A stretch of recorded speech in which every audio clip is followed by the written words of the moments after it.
nós, no início do estudo, nós havíamos comentado, lembrado aquilo que o apóstolo Paulo disse lá em Efésios 5,16, dizendo que é para nós remirmos o tempo porque os dias são maus. Então, nesse mundo, irmãos, nós não devemos esperar coisas boas. Este mundo, a nossa confiança está no Senhor. E também as Escrituras, nós também frisamos que os ímpios irão de mal a pior. Então, cada vez que passa, vocês têm percebido, é interessante que vocês não se assustem, porque a maldade do coração dos homens tem se multiplicado sobre a face da terra. Cada dia que passa, o coração do homem a maldade do coração do homem está se multiplicando e vai se multiplicar. A gente vai analisar aqui alguns pontos bem rapidamente. Não vamos falar muito, vamos ter depois a mesa do Senhor. Então, no livro de Êxodo, no versículo 1, a palavra de Deus, ela diz assim, Êxodo 1, o versículo 1, diz assim: são estes os nomes dos filhos de Israel que entraram com Jacó no Egito. Cada um entrou com sua família. Irmãos, Egito significa aflição. Egito é mundo. Jesus disse assim: no mundo tereis aflição, mas tem de bom ânimo, eu venci o mundo. Então, aqui observe que os filhos de Israel entraram com Jacó no Egito. Agora, capítulo 40 de Êxodo, a partir do versículo 34, Êxodo 40, a partir do verso 34, nós temos aqui mais uma declaração da palavra que diz assim, 40, verso 34. Então, a nuvem cobriu a tenda da congregação e a glória do Senhor encheu o tabernáculo. Moisés não podia entrar na tenda da congregação, porque a nuvem permanecia sobre ela, e a glória do Senhor enchia o tabernáculo. Quando a nuvem se levantava de sobre o tabernáculo, os filhos de Israel caminhavam avante em todas as suas jornadas. Se a nuvem, porém, não se levantava, não caminhavam até o dia em que ela se levantava. De dia, a nuvem do Senhor repousava sobre o tabernáculo, e de noite havia fogo nela, à vista de toda a casa de Israel, em todas as suas jornadas. Vamos ter uma palavra de oração.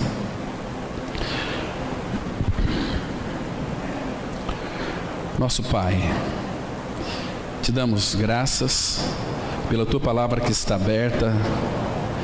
Pedimos, ó Pai, que Tu abras o coração de cada um de nós, para que nós compreendamos as Escrituras. Nos dê sabedoria para compreender aquilo que Tu dizes na Tua palavra.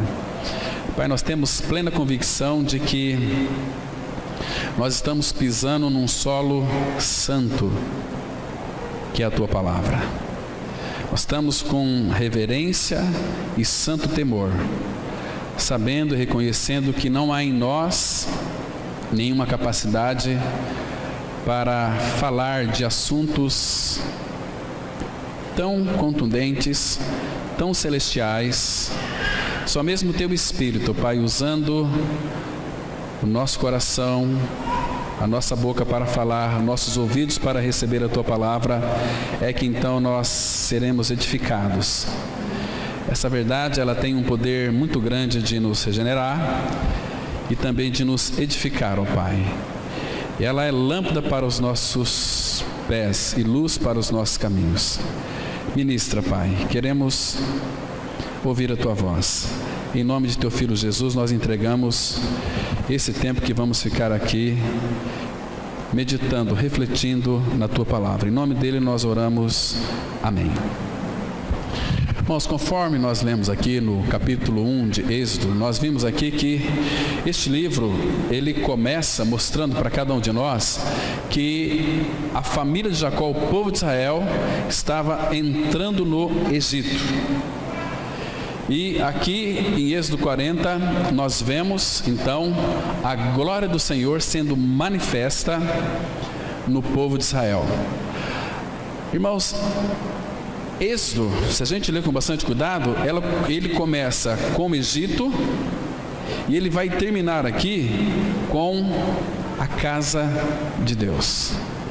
Essa também é a nossa história, é toda a nossa peregrinação neste mundo. Nós começamos no Egito, nós estávamos, Egito também é uma figura do mundo, nós estávamos no mundo, éramos ali do mundo, compactuava com tudo aquilo que era mundo.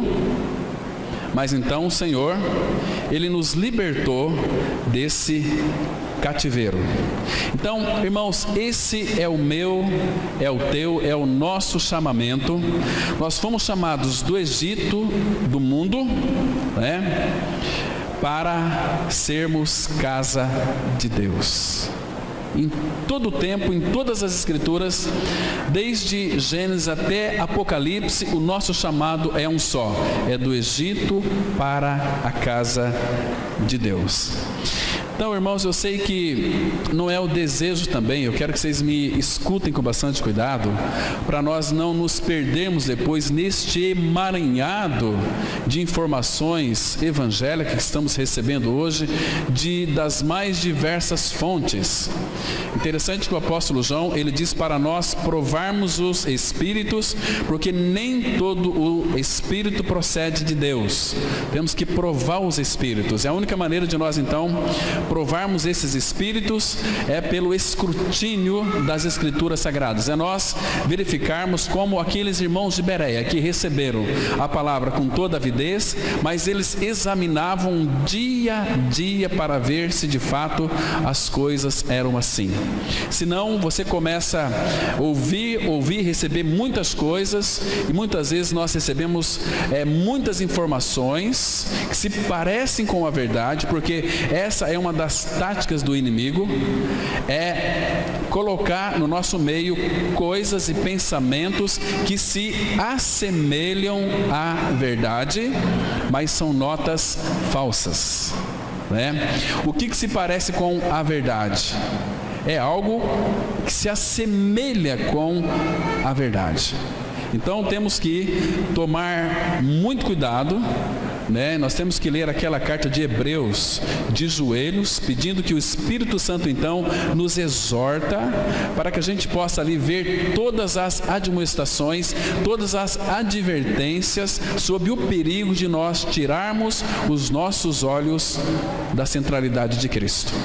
Então, o nosso Pai, Ele nos chamou com uma finalidade de sermos casa de Deus.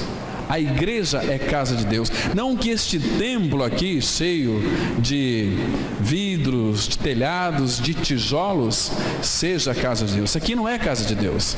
Casa de Deus é eu e você. Quando nós estamos juntos, congregados, com o mesmo pensamento, com a mesma visão, contemplamos o mesmo Senhor, tendo o mesmo pensamento que houve também em Cristo Jesus, nós então somos casa de Deus, habitados pelo Espírito do Senhor, e o Espírito do Senhor vai promover, Ele vai nos nutrir de Cristo, para que nós então tenhamos uma vida espiritual saudável, abundante, e venhamos experimentar todas as riquezas insondáveis da pessoa de Cristo. Isso é maravilhoso. Então, amados, não é desejo do nosso Pai apenas que eu e você nós sejamos salvos. Ele não veio apenas nos tirar do inferno e nos colocar no céu. Não é nada disso. Se você pensa talvez dessa forma, o pensamento está um pouco desfocado. Se você creu que morreu com Cristo, ressuscitou com Cristo, você é um filho de Deus, uma filha de Deus em Cristo. Porque sem essa experiência, ninguém pode se declarar um filho de Deus. É necessário passar pela cruz. Mas a partir daí, irmãos, Ele quer que nós então avancemos para a maturidade espiritual. Ele quer produzir efeitos em nossas vidas que são efeitos do céu, são efeitos celestiais. E esses efeitos é uma pessoa.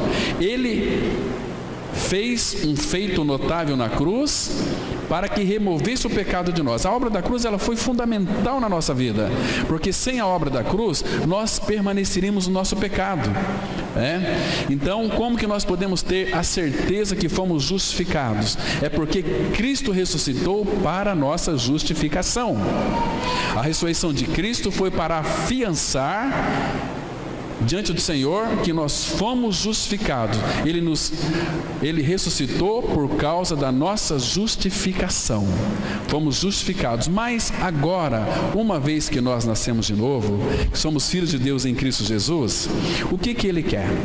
Vocês acham que, irmãos, essa ideia que muitas vezes nós temos, eu fui salvo, não é isso que o Pai quer. Não quer apenas lhe salvar. E nós vamos ver alguns textos aqui muito importantes e que nós devemos meditar neles depois diante do Senhor, buscarmos sabedoria do Senhor, para que então o Espírito Santo possa desenvolver em nós a salvação. Ele quer nos conquistar cada dia mais para um propósito. Abra a sua Bíblia em 1 Timóteo capítulo 2, versículo 3 e 4. Nós vamos verificar que o nosso chamado não é apenas para sermos salvos, para sermos tão somente libertos do pecado.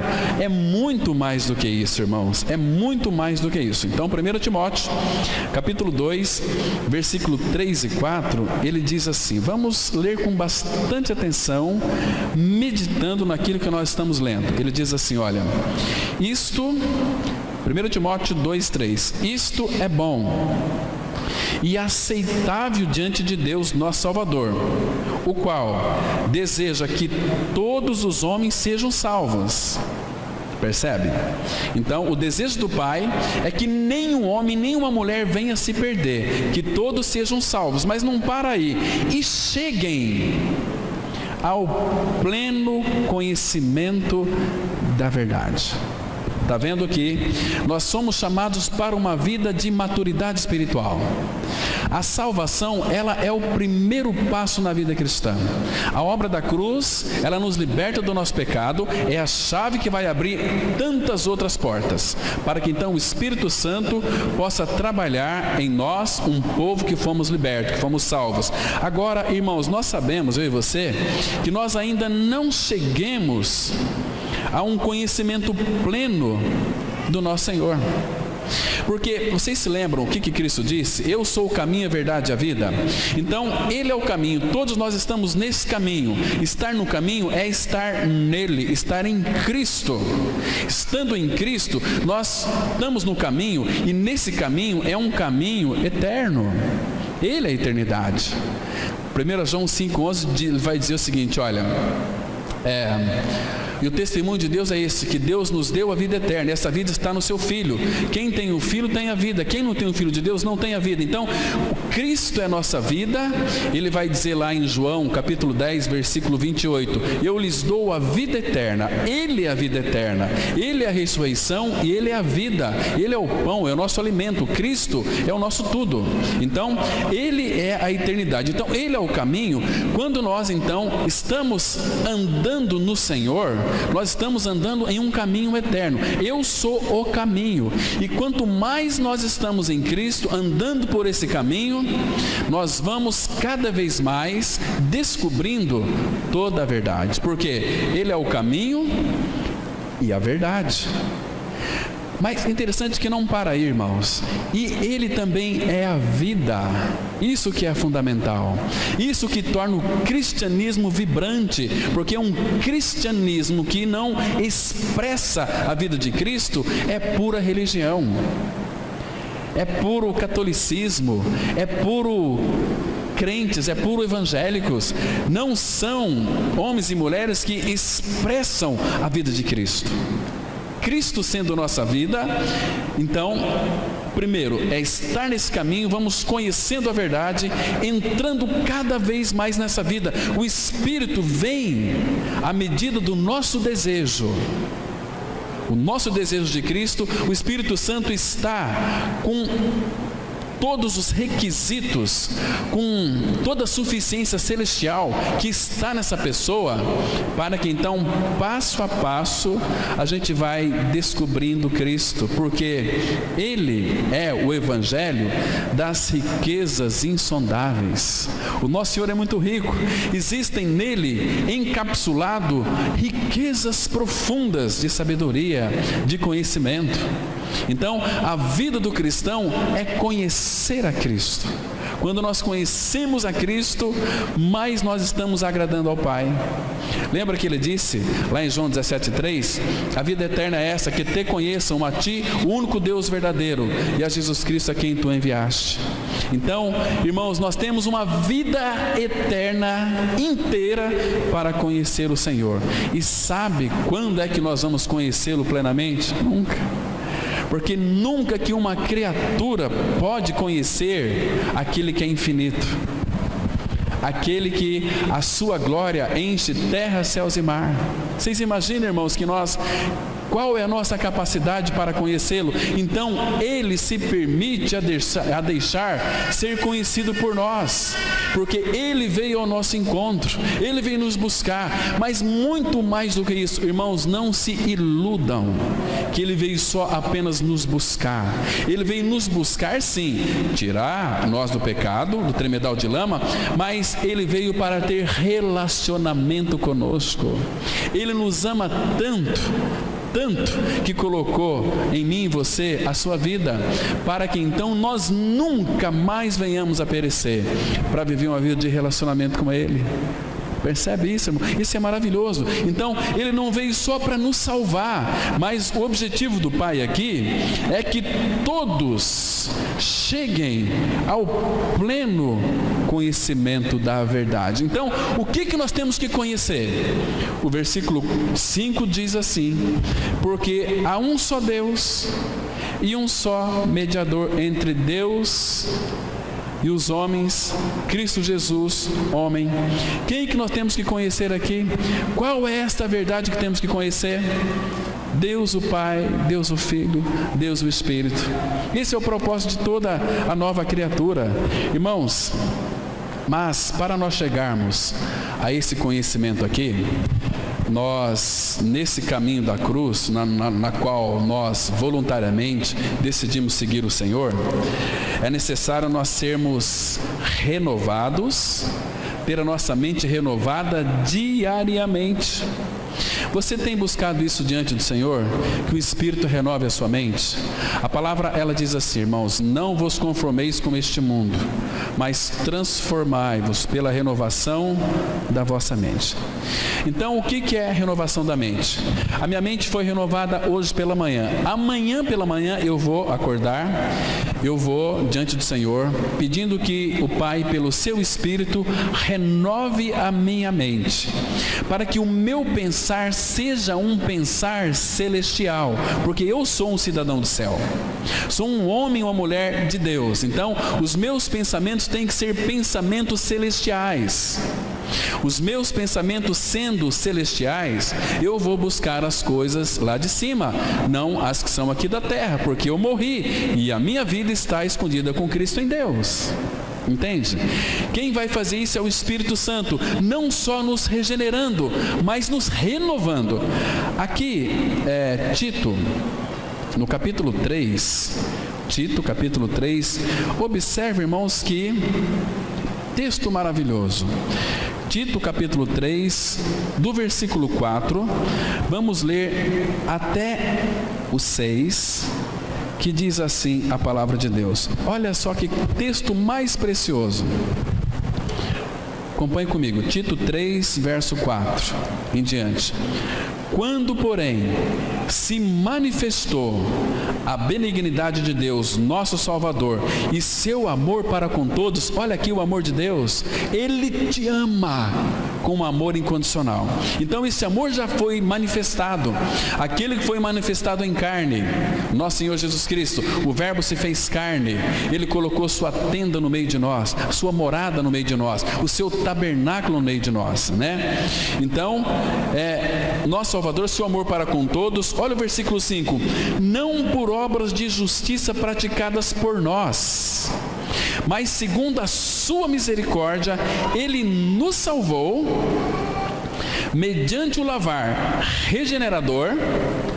Regenerador é você crer que morreu, ressuscitou com Cristo, foi regenerado. Mas não para aqui. Agora tem mais um passo. Não só regeneração, mas também renovador do Espírito Santo. Renovação da mente. Uma mente renovada. Irmãos, tem muitos crentes que não têm a sua mente renovada, ficam aí atrás de coisas que não traz edificação, que não acrescenta a Cristo. Temos que fazer isso, temos que fazer aquilo, fazer campanha, temos que construir isso. Queridos, é uma parafernália de querer fazer, inventar coisas para agradar a Deus, e que nós precisamos é termos uma mente renovada. Quando a nossa mente ela é extremamente renovada, irmãos, os nossos ouvidos se tornarão sensíveis à voz da pessoa do Espírito Santo. Nós, quando temos uma mente renovada, vocês vão perceber, irmãos, e temos que buscar diante do Senhor uma mente renovada, sabe para quê? Para que Ele então possa trazer para nós sensibilidade em ouvir a palavra. Quando nós temos um ouvido sensível à palavra de Deus, a leitura, ela se torna tão vibrante para nós, a leitura das Escrituras. A leitura das Escrituras, quando você lê com entendimento espiritual, porque tua mente foi renovada, está sendo renovada diariamente. Você não vai ter aqueles pensamentos tradicionalistas de cristãos velhos. Você pode ter 80, 90 anos, mas com uma mentalidade nova. Cristo é a minha vida. O Pai, pelo trabalho da cruz, pela palavra, está formando Ele em mim. Então Ele está crescendo em mim e eu estou diminuindo. O Pai quer isso em cada um de nós. Que Cristo, o amado da sua alma, aquele que te ama e pelo sangue dele te purificou de todos os seus pecados. Isso é maravilhoso, irmãos. Isso faz toda a diferença. Então, não é só regenerar, mas renovar, é pelo Espírito. Olha o versículo 6, que Ele derramou sobre nós ricamente, por meio de Jesus Cristo, nosso Salvador. Está vendo aqui? O Espírito Santo foi derramado sobre mim e você, de uma forma rica, por meio de Cristo, porque foi Cristo quem enviou Ele. Convém que eu vá, porque se eu for, eu vou-lo enviarei, o Espírito Santo, e o Espírito Santo vai falar de mim. Não vai falar de homens, não vai falar de nada, vai falar de uma pessoa, de Cristo. Irmãos, quão importante é nós termos uma mente renovada, não ficarmos contentes apenas com a nossa morte e ressurreição com Cristo. Temos que de fato buscar isso diante do Senhor e diariamente: Pai, renova minha mente, para que eu tenha pensamentos divinos, para que eu pense biblicamente. Isso que Ele quer fazer conosco, né? Então, nós já fomos regenerados no passado, mas hoje nós estamos sendo transformados, preparados, mudados de vasilha em vasilha, de força em força, de fé em fé, de glória em glória, pelo Espírito do Senhor, na sua própria imagem. A imagem de Deus é Cristo, e aquele que não tem Cristo não tem a imagem de Deus. E o Pai vai forjar esta imagem em nós pelo trabalho da cruz, removendo as nossas impurezas, né? Você, quando comete algum tipo de impureza, a tua consciência fica pesada. Você não consegue orar, não consegue ler as Escrituras. E aí o Satanás ataca, dizendo que você está derrotado. Irmãos, mas o Espírito Santo, ele vem com aquela suave palavra, aquele cício gostoso em nossos ouvidos. Está consumada a obra. Lembre-se de que na cruz, aquele sangue que foi vertido, a cruz tratou com você. O sangue que foi vertido foi para que os seus pecados fossem plenamente purificados. E o que é o pecado purificado? É sem defeito, sem mancha. O Pai, quando nos vê, Ele nos vê purificados. Somos aceitos pelo Pai através da pessoa de Cristo. E Ele já nos aceitou, irmãos. Que maravilha é isso! Então, para que nós então possamos ser habitados pelo Senhor, ter essa consciência de que Cristo é a minha vida, Cristo sendo a minha vida, o Pai tem em mim e você o testemunho dele. Irmãos, que precioso é isso. Foi assim, irmãos, com aqueles irmãos do passado. Vocês se lembram a transformação que o nosso Senhor fez em Pedro? Primeiro ele fez uma promessa, lembra? Abra lá no Evangelho de João, capítulo 1, versículo 41 e 42. Evangelho de João, capítulo 1, 41 e 42. O primeiro encontro que o nosso Senhor Jesus teve aqui com o apóstolo Pedro.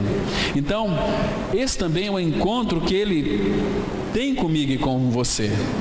Claro que o nosso encontro foi na cruz, mas Ele tirou você do pecado, te libertou e não deixou você aí a um barco à deriva. Não, Ele tem um compromisso com aqueles que Ele comprou, com aqueles que creram, que foram libertados lá na cruz do Calvário, no corpo de Cristo. Veja aqui, Evangelho de João 1,41, diz assim: ele achou primeiro o seu próprio irmão, aqui é o André.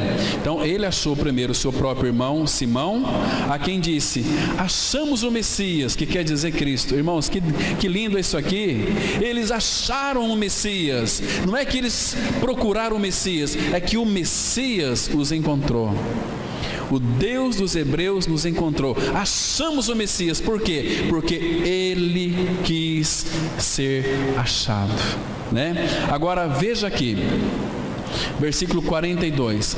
E o levou a Jesus. Ou seja, ele achou ali Simão e levou ele para Jesus. Nós temos que levar as pessoas para Jesus, não para a religião. Religião é obra do capeta, irmãos.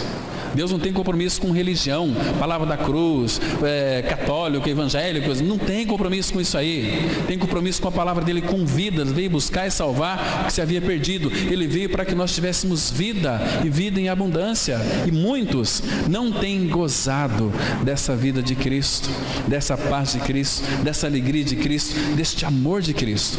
E o 42 diz assim: e o levou a Jesus.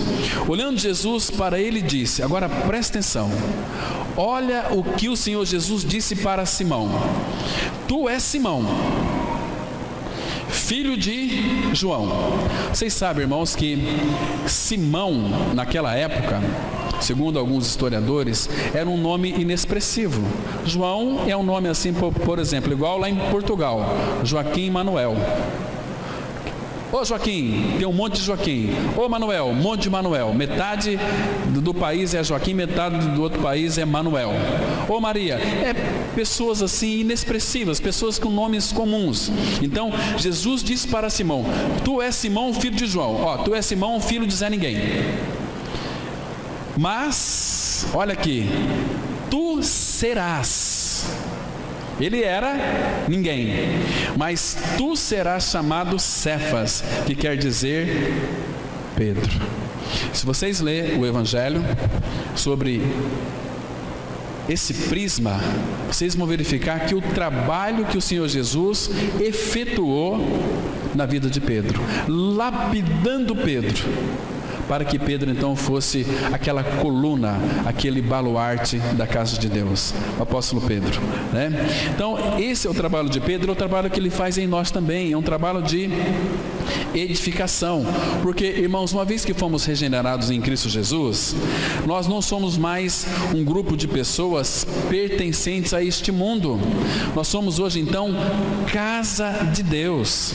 Hoje não somos mais estranhos ao céu, nós somos hoje cidadão dos céus. Nós temos uma identidade. Qual que é a sua identidade? Se perguntar para você, o que você é? Talvez perguntar para uma pessoa lá fora ou amanhã, o que você é? Eu sou um advogado, eu sou um médico, eu sou um psicólogo, eu sou um pastor, eu sou... Não, isso não é o que você é, o que você faz, a sua função. O que você é? Então o Filho de Deus não é mais estranho aos céus. 1 João 3,1 diz assim: vede que grande amor nos tem concedido o Pai, a ponto de sermos chamados filhos de Deus. E de fato nós somos filhos de Deus, entende? Então qual que é a tua identidade? Filhos de Deus em Cristo Jesus. Por quê? Porque vede que grande amor nos tem concedido o Pai, a ponto de sermos chamados filhos de Deus. Então, hoje nós temos uma identidade. Então, hoje nós somos casa de Deus. Mas a casa de Deus, ela ainda está incompleta, ela precisa ser edificada. O Pai, Ele precisa encontrar em nós, a sua igreja, um lugar de habitação, para que Ele possa habitar no nosso meio, para que Ele possa se expressar através de nós, no nosso dia a dia. Mas Ele precisa de encontrar em nós um lugar de repouso. Será que o Espírito Santo de Deus, habitando no seu interior, ele tem repouso no seu coração? De que forma que ele vai encontrar em nós repouso? É quando somos o Espírito de habitação que habita em nós.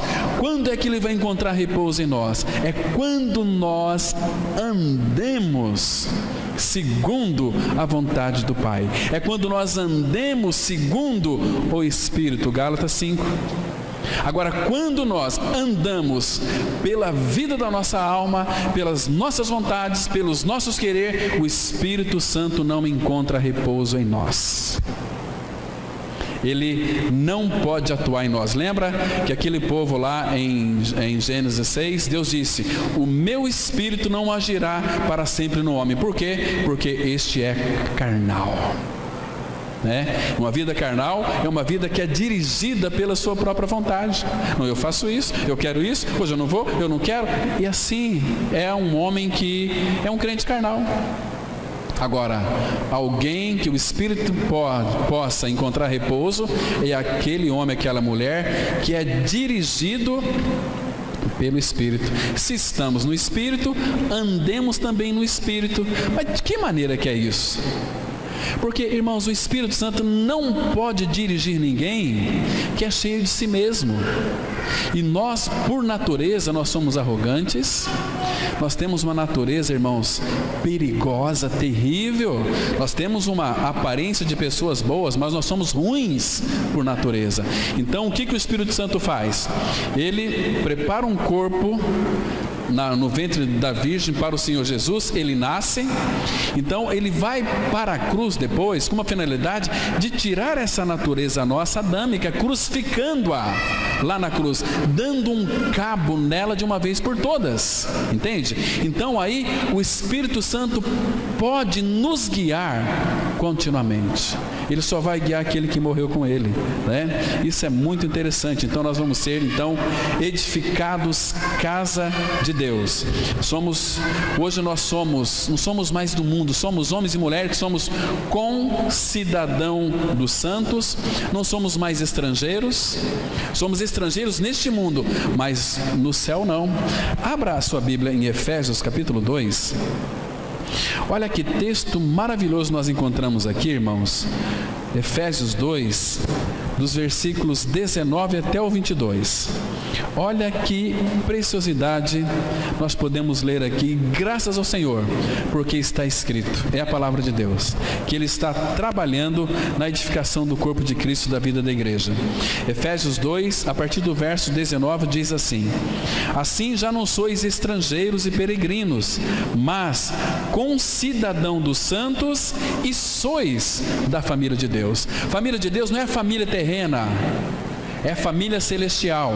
Hoje nós estamos aqui, claro, somos humanos, mas temos em nós uma identidade, filho de Deus, somos cidadãos celestiais, família de Deus, temos a natureza de Deus, porque para você pertencer a uma família, você tem que ter a natureza daquela família.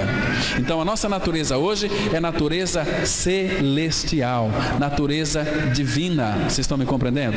Então, versículo 20, que diz assim: edificados sobre o fundamento dos apóstolos e profetas, sendo ele mesmo Cristo a pedra angular, na qual todo edifício bem ajustado cresce para santuário dedicado ao Senhor. Então, observe aqui, irmãos, que o nosso crescimento, ele só será eficiente e eficaz se nós vivermos uma vida bem ajustadas pelo trabalho da cruz.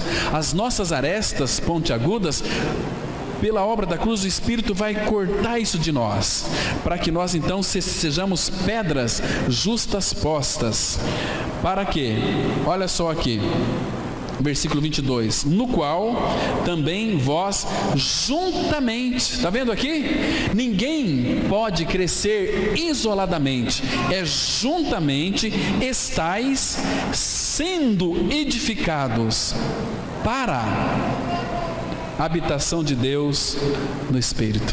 Vocês percebem, irmãos, quão precioso é isso? Quão importante é nós vivermos uma vida ajustadas uns com os outros, amando os outros. Irmãos, vamos ser sinceros. Em que você tem edificado seu irmão? Em que você tem ajudado seu irmão? Sabe por que você não faz isso? Porque você não ama. Você e eu somos egoístas. Nós amamos a nós mesmos. E para a gente amar o irmão ou irmã, tem que conviver junto, estar junto, sendo moído junto, sendo triturado junto, moldado junto. Sabe por quê? Um está sofrendo, tem um irmão que vai estimular você. Quando eu estou sofrendo, os irmãos me estimulam, e assim nós estamos cumprindo a lei de Cristo, levando as cargas uns dos outros. Estamos sendo edificados juntos. Mas quando nós então saímos da centralidade de Cristo, nós estamos fora do corpo. Ninguém pode dizer, não, eu sou a igreja de Cristo, mas todo aquele que é a igreja está ligado ao cabeça. Se está ligado ao cabeça, é o corpo, e o corpo não está separado da cabeça. Cristo é o cabeça, o corpo é a sua igreja. É uma vida que nós temos que viver sendo ajustados pelo Senhor. Senão a vida cristã não faz nenhum sentido. Senão a vida cristã vai ser só oba-oba, reuniões aos domingos. Então isso não é o que o Pai tem proposto para as nossas vidas, irmãos. Então Deus o Pai, Ele tem procurado na sua igreja um lugar de habitação. O nosso lugar de habitação é o Filho. Nós habitamos no Filho, o Filho habita em nós. Isso é tão maravilhoso, né? Então, esse é o cristianismo em avanço para a maturidade. Eu em Cristo, Cristo em mim. Aquele texto ele é tão precioso, né? Que fala que Cristo habita em mim. Qual texto? Já estou crucificado com Cristo, Gálatas 2:20. E vivo não mais eu, mas Cristo vive em mim. Cristo em mim. E Gálatas 5:17 fala, se alguém está em Cristo, é nova criatura. Ele habita em nós e nós habitamos nele. Entende? Abra sua Bíblia, irmãos, no Evangelho de João, capítulo 17. Temos aqui uma linda descrição disso que eu estou falando com os irmãos. João, capítulo 17, olha o versículo 14. Preste bem atenção, irmãos, mergulhe nessa palavra aqui. Aprecie essa palavra, contemple essa verdade. Diz assim a palavra, olha, João 17, versículo 14. A palavra fala assim: Jesus, ele está dizendo aqui: eu lhes tenho dado a tua palavra. Começa com a palavra. E o mundo os odiou. Irmãos, quando você tem os olhos abertos para crer nessa palavra, nessa verdade, você pode ter certeza, o mundo vai lhe odiar. Agora, você não quer que o mundo te odeie? Vive uma vida descompromissada, tanto faz como tanto fez. Hoje eu vou no culto, amanhã eu não vou, amanhã estou, não estou, ninguém vai te perseguir. Mas se você, de fato, viver uma vida de unidade, amando o Senhor, servindo os teus irmãos, você vai ser odiado. E muitas vezes o ódio começa dentro da nossa própria casa. Pai contra filho, filho contra pai, genro contra nora, nora contra genro, e por aí vai. Então, eu lhes tenho dado a tua palavra e o mundo os odiou, porque eles não são do mundo, como também eu não o sou. Então, essa palavra aqui, porque eles não são do mundo, o que isso significa? Separação. Nós estávamos no mundo, pela obra da cruz, ele nos tirou do mundo, fomos separados do mundo, não são do mundo, como eu também não sou. Nosso Senhor não é deste mundo. E Satanás não tem nada em Cristo, não deve ter nada em nós também, irmãos. Então nós fomos separados para sermos povo exclusivo, propriedade peculiar do nosso Senhor. Então isso é separados do mundo. Ou seja, Paulo vai dizer isso de uma forma tão linda em Gálatas 6,14: mas longe esteja de mim gloriar-me, senão na cruz de nosso Senhor Jesus Cristo, pela qual o mundo está crucificado para mim e eu para o mundo. Fomos separados do mundo, estamos mas não somos do mundo. Olha o versículo 17 agora. Santifica-os na verdade, a tua palavra é a verdade. É a palavra de Deus alcançando em nós uma resposta para Ele, vai processar santificação, né? Santificação, santifica-os na verdade, a tua palavra é a verdade. Agora, olha aqui, irmãos, do versículo 21 até o 23, que lindo que é. Diz assim, Jesus, ele está dizendo: a fim de que todos sejam um. Ele nos uniu, irmãos. Esse é um mistério maravilhoso que devemos compreender e ter como experiência ou como realidade espiritual. Somos um nele, e como és tu, ó Pai, em mim e eu em ti, também sejam eles em nós, para que o mundo creia que tu me enviaste. Estão percebendo aqui? 22. Veja o que o nosso Senhor disse aqui no 22. Irmãos, isso é lindo. Por favor, abra os seus ouvidos. Não permite que essa cera do diabo aí fique entupindo os seus ouvidos, não. Tira. Fala, peça para o Senhor abrir os teus ouvidos. Olha o que Cristo diz no verso 22. Eu lhes tenho transmitido a glória. Irmãos, qual que é a nossa carência? Qual que é a nossa carência? Todos pecaram e carecem da glória. Então a salvação dos pecados não é o eterno propósito do Pai, é que Ele tem em nós a glória, o seu testemunho que é Cristo. Ele transmitiu para mim e para você a glória. Todos pecaram e carecem da glória. Então Jesus veio transmitir a glória. Ele mesmo, gente, fomos chamados para um reino de glória e luz. Isso não é pequeno, é profundo, é grande, por isso que é motivo de louvor. Eu lhes tenho transmitido a glória que me tens dado, para que sejam um, como nós o somos. Pai, Filho e Espírito são um. Eu e você temos que ser um, se nós estamos sendo encabeçados pelo nosso Senhor. Se Cristo de fato é o cabeça dessa igreja, se nós não vivemos uma vida de unidade, irmãos, tem alguma coisa errada, e não é com o Senhor. Agora, olha o versículo 23, veja como que ele fez esta unidade. Olha o 23, irmãos, aprecia, eu neles e tu em mim, a fim de que sejam aperfeiçoados na unidade, para que o mundo conheça que tu me enviaste e os amaste, como também amaste a mim. O mesmo amor que o Pai tem pelo Filho, Senhor Jesus, Ele tem por você e tem por mim. Que glorioso é o nosso Senhor, irmãos. Que fantástico que é isso aqui. Isso deve fazer com que realmente a nossa alegria seja abundante.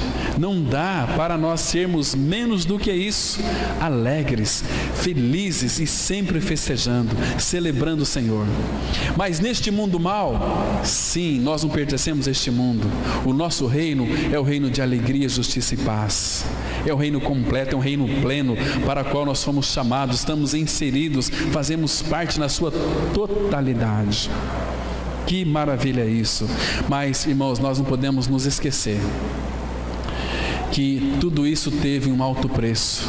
Foi a morte do nosso Senhor Jesus Cristo, um alto preço. Vocês se lembram lá no tabernáculo, aquela bacia de bronze que estava ali? Né? Tinha sangue. Bronze fala de julgamento, mas lá no Santo dos Santos também tinha sangue. Muito interessante essa figura. Nós vamos tratar esse ano, analisar alguns estudos sobre o tabernáculo, fazer para a gente ver as figuras e ver a realidade. Nós vamos nos encantar com o nosso amado Senhor, irmãos. Nós vamos estudar bem profundamente isso aqui, vamos crescer na graça e no conhecimento dele. Este ano Cristo vai ser acrescentado mais um pouquinho em nós, né? E nós não podemos nos contentar com nada menos do que isso, não é verdade?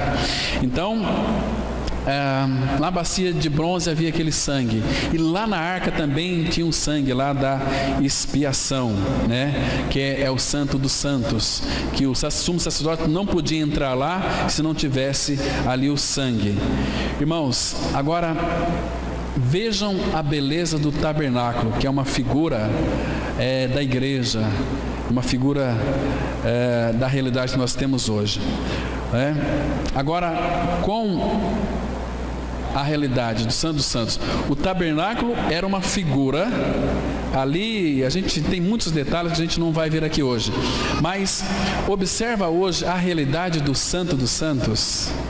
Onde é o Santo dos Santos, irmãos? Presença de Deus. Agora, onde nós nos achegamos para ter comunhão com Ele? No Santo dos Santos.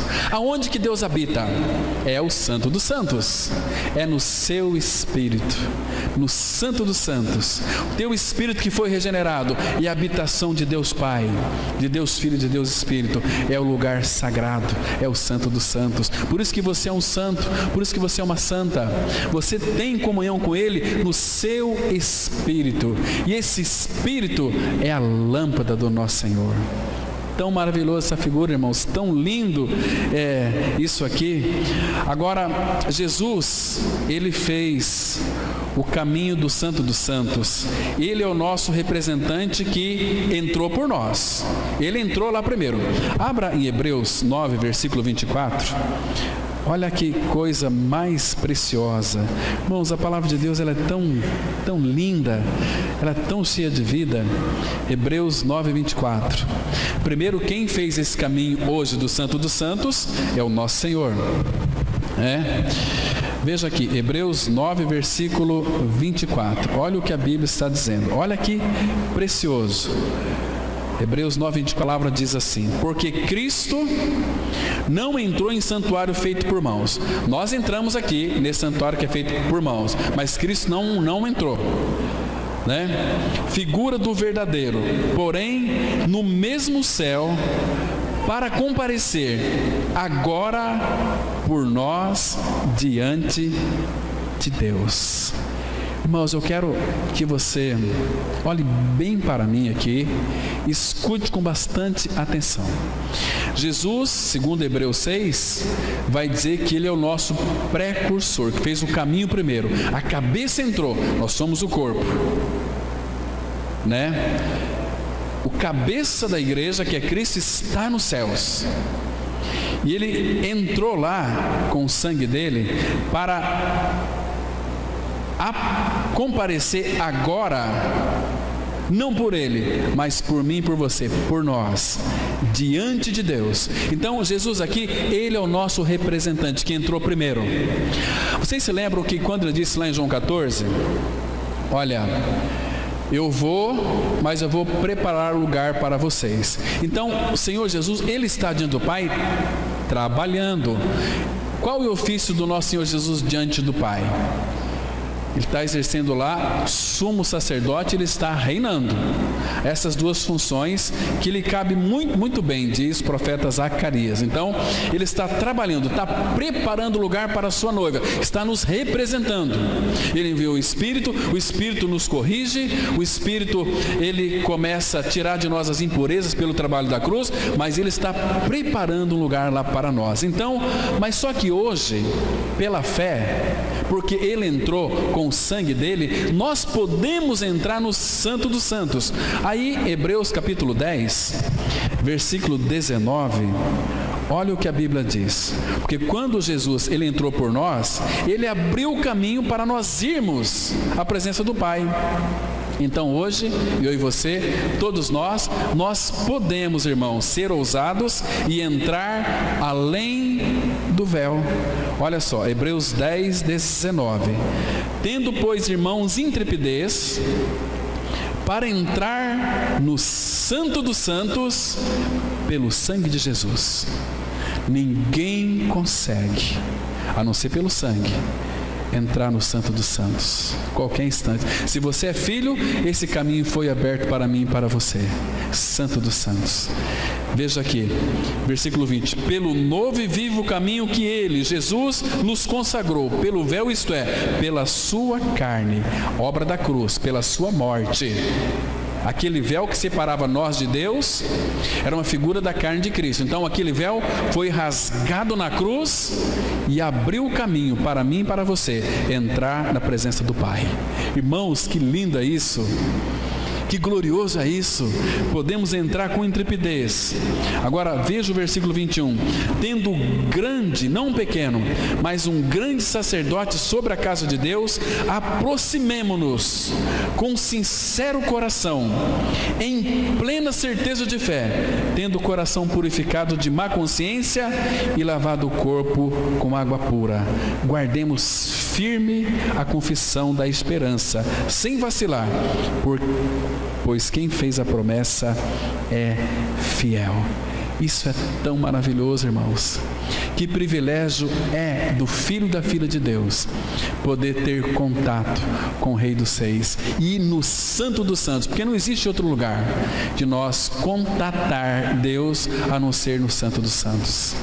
Mas ele fez a obra, ele consumou a obra. Então, irmãos, não é apenas a salvação, mas ele nos mostra essas belezas para que nós então sejamos entusiasmados a irmos diante dele e buscarmos tudo que há nele.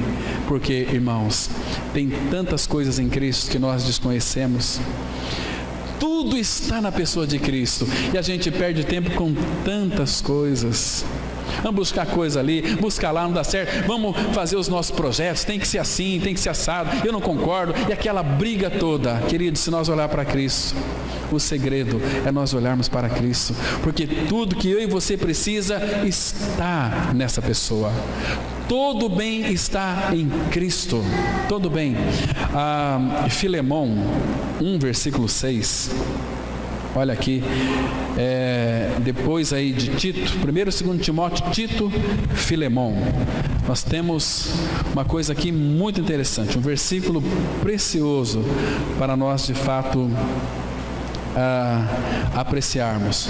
Olha só, Filemão 1, 5 e 6. Olha o que as Escrituras dizem. Estando ciente do teu amor e da fé que tens para com o Senhor Jesus e todos os santos. Irmãos, é impossível nós amarmos a Cristo e não amarmos todos os santos. Até mesmo aqueles irmãos que a gente não conhece, que é do Senhor mesmo, quando Ele vem, está no nosso meio, a gente ama. ama, né? Agora veja o versículo 6. Para que a comunhão da tua fé se torne eficiente no pleno conhecimento de todo o bem que há em nós para com Cristo. Está vendo? Todo o bem que há em nós para com Cristo. Então, mas para isso nós somos chamados para, não só para sermos salvos, mas para conhecê-lo plenamente.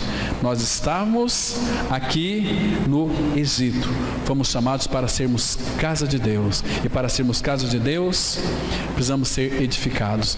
E o último texto, irmãos, às vezes nós pegamos aquele texto de Romanos 8:28, e nós pegamos aqui, não, todas as coisas cooperam para o bem daqueles que amam a Deus, mas ali, eu quero chamar a sua atenção para um detalhe importante. Romanos capítulo 8, versículo 28, aqui nós temos uma revelação tão preciosa na palavra.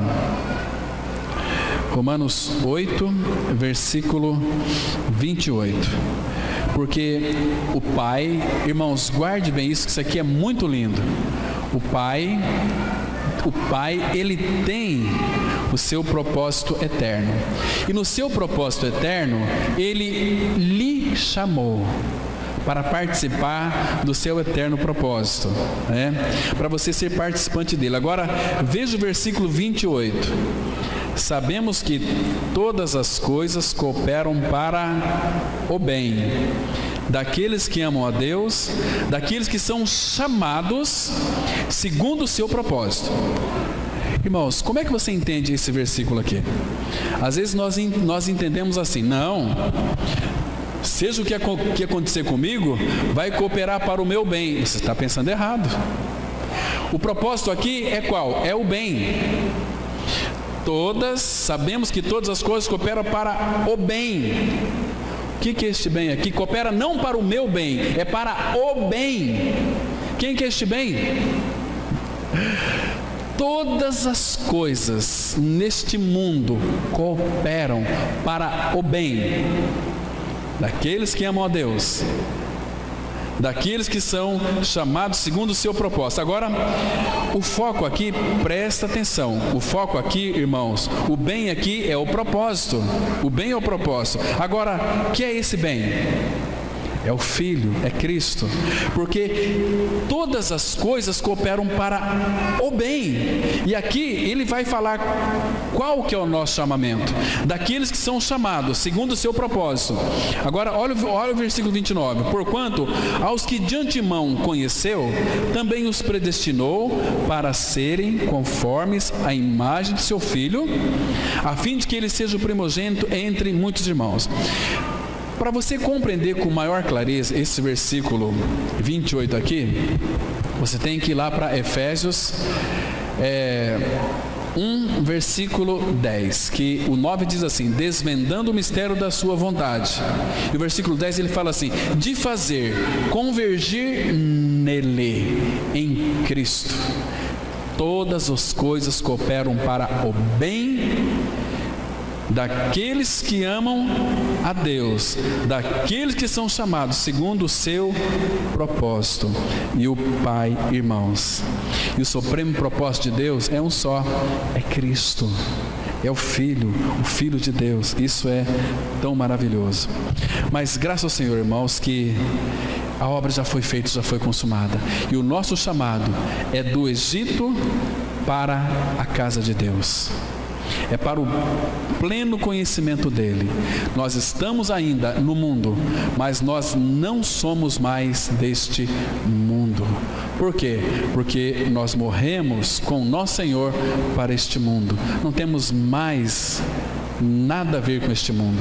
A palavra fala que nós não vamos levar deste mundo nem mesmo uma unha. Tudo que é deste mundo vai ficar deste mundo. E nós não podemos levar nada deste mundo. O que nós vamos levar para lá? Primeiro, que Ele vai nos dar para nós um corpo glorificado.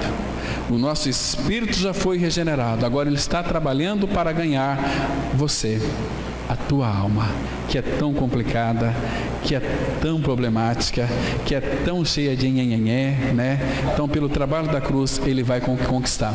E ele diz lá em Filipenses 1:6, que já começou a boa obra, e ele é fiel para completá-la até o dia de Cristo. Amém. Vamos orar.